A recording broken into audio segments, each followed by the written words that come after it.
बस्तर जिले के 3 विधानसभा क्षेत्र में अब तक प्राप्त डाक मतपत्र और 3 दिसंबर को होने वाली मतगणना को लेकर आज प्रेस कॉन्फ्रेंस कर जानकारी साझा की।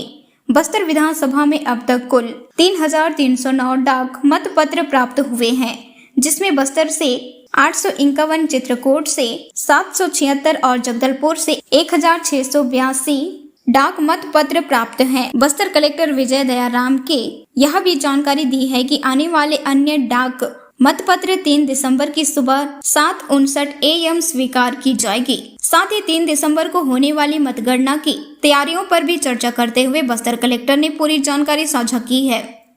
जिनका मतदान प्राप्त हुआ था वो बस्तर में 8, जगदलपुर में 26 और चित्रकूट में 24, इस तरीके से कुल 58।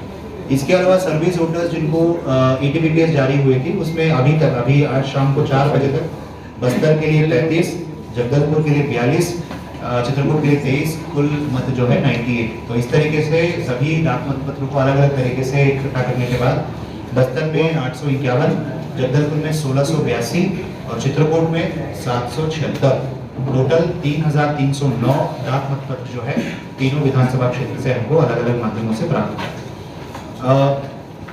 डाक मतपत्र जो है हमारे ट्रेजरी के रूम्स में सुरक्षित रखा गया है, जैसे रूढ़िगत अभ्यास रहा है उस तरीके से।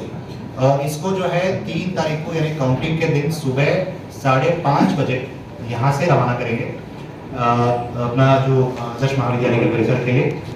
इसके लिए इसके जो है रिटर्निंग ऑफिसर्स और ARO और अपने जो ऑब्जर्वर लोग जो है, इसके अलावा चुनाव के जो उम्मीदवार खुद या फिर उनके निर्वाचित एजेंट जो होते हैं वो लोग उसको जारी करते वक्त वहाँ पे उपस्थित रह सकते हैं। इसके अलावा जो है उस दिन जो हमारे पास जितने भी ETPPS जारी होने वाले होते हैं या फिर हमको प्राप्त होने वाले होते हैं वो सुबह 7:59 तक 7:59 सुबह 7:59 AM तक जितने भी हमको प्राप्त होंगे उन सब चीज़ को एक्सेप्ट किया जाएगा काउंटिंग एजेंट्स के सामने से, उसके इलेक्शन एजेंट्स के सामने से, और उसको प्रेक्षक महोदय के काउंटर सेक्शन से शुरुआती दौर में हमारे जितने भी डाक मतपत्र प्राप्त हुए होते हैं उसकी काउंटिंग शुरू होगी।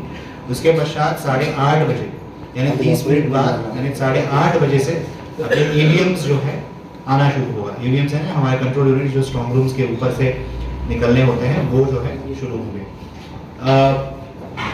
मतगणना जो स्थल है उसमें प्रत्येक जितने भी व्यक्ति वहाँ पे रहेंगे सबका चित्रकूट विधानसभा के जितने भी लोग हैं वो अपना काउंटिंग सेंटर के सामने वाले जो मेन प्रवेश द्वार है वहाँ से एंट्री लेंगे।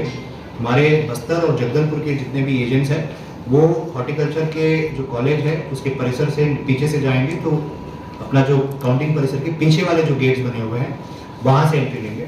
तो तीनों विधानसभा के एजेंट्स और तीनों विधानसभा के जो लोग हैं उनके लिए अलग अलग एंट्री अलग अलग एग्जिट्स तय की गई है। इसके अलावा काउंटिंग में जैसे कि आपको पता है हमारे सुपरवाइजर, असिस्टेंट सुपरवाइजर प्लस एक माइक्रो ऑब्जर्वर तैनात रहेंगे प्रत्येक टेबल पे।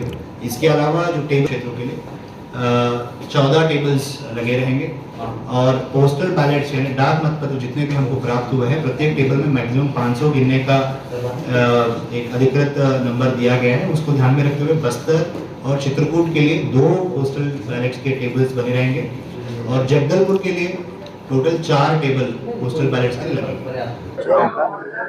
उसकी तैयारियों के संबंध में और जो किस मूवमेंट के संबंध में और एजेंट्स की नियुक्ति के संबंध में और पूरी प्रक्रिया के संबंध में आज विस्तार रूप से पॉलिटिकल पार्टीज की बैठक में भी इस बात को बता दिया गया है। उसके अलावा मीडिया के सामने भी इस बात को बताया जा रहा है ताकि सामान्य लोग जो उस पूरे प्रोसेस से वाकिफ रहें और अगर उस एरिया में आने जाने के लिए अगर वो अपना इच्छा रखते हैं तो उसके लिए क्या नियम फॉलो करना है उसको ध्यान में रखते हुए आप लोगों के माध्यम के द्वारा भी इन सब चीज़ों को बताया जा रहा है।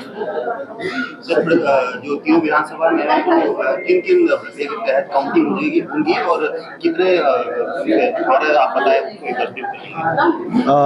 जगदलपुर विधानसभा में तीनों विधानसभा में 14 टेबल्स लगे रहेंगे। उसके अलावा पोस्टल बैलेट्स की संख्या को ध्यान में रखते हुए जगदलपुर विधानसभा में 4 टेबल लगेंगे पोस्टल बैलेट्स के लिए, बस्तर और चित्रकूट के लिए 2-2 टेबल्स रहेंगे। तो कुल मिला के जगदलपुर में 18 टेबल्स और बाकी बस्तर और चित्रकूट में 16 टेबल्स लगेंगे। इसके अलावा चरणों की बात करेंगे तो जगदलपुर में टोटल 18 चरणों में काउंटिंग होनी है, बस्तर में 16 चरणों में काउंटिंग होनी है और अपने चित्रकूट में 17 चरणों में काउंटिंग कंप्लीट होगा। Thank you.